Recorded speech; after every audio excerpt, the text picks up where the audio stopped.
Shalom Bapak Ibu Saudara, selamat pagi. Bersyukur buat hari ini. Renungan kita, bacaan kita sudah sampai di Yeremia pasal 41, 42, dan 43. Mari kita akan merenungkan di Yeremia 42 ayat 1 sampai dengan ayat yang keempat yang berbunyi demikian.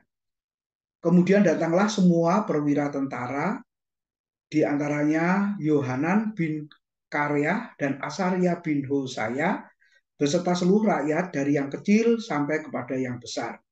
Dan mereka berkata kepada Nabi Yeremia, biarlah kiranya permohonan kami sampai di hadapanmu. Berdoalah untuk kami kepada Tuhan Allahmu untuk seluruh sisa ini, sebab dari banyak orang hanya sedikit saja kami yang tinggal, seperti yang kau lihat dengan matamu sendiri. Semoga Tuhan Allahmu memberitahukan kepada kami jalan yang harus kami tempuh dan apa yang harus kami lakukan. Jawab Nabi Yeremia kepada mereka, permohonanmu sudah kudengar.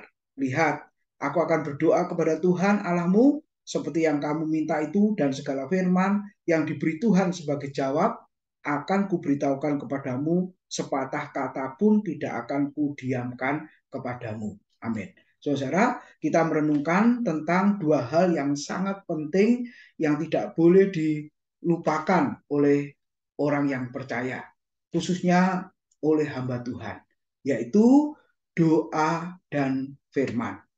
Saudara, kita melihat tugas Nabi yaitu berdoa, dan yang kedua adalah menyampaikan pesan Tuhan atau firman Tuhan kepada umatnya.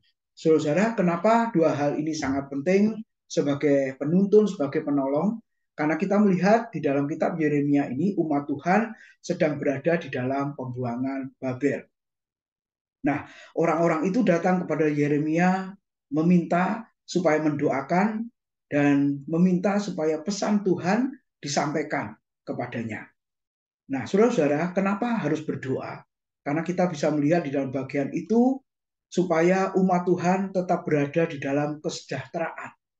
Saudara, waktu mereka dibuang di Babel, mereka berharap di dalam pembuangan pun mereka boleh mengalami kesejahteraan dan kedamaian.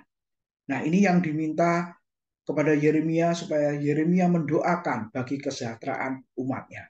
Dan yang kedua, saudara, berdoa supaya pesan Tuhan disampaikan kepada umatnya. Untuk menjalani kehidupan, perlu firman Tuhan sebagai penolong. Dan apa yang harus dilakukan supaya bisa bertindak sesuai dengan firman-Nya. Nah, itu yang menjadi tujuan supaya doa dan firman itu adalah bagian yang sangat penting. Supaya di dalam menjalani kehidupan tidak tersesat, dan ketika melakukan segala sesuatunya tidak bersalah di hadapan Tuhan. Maka boleh dikatakan doa dan firman merupakan dua kekuatan yang sangat penting yang tidak bisa terpisahkan. Bapak Ibu Saudara yang dikasihi oleh Tuhan, kita menjalani hari-hari kita yang penuh dengan kesulitan.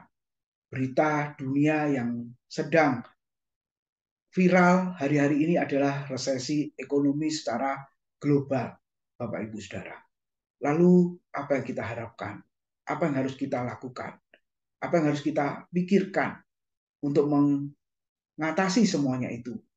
Maka firman Tuhan pagi ini mengingatkan kita supaya kita tidak boleh lupa dengan yang namanya berdoa dan dengan yang namanya firman Tuhan.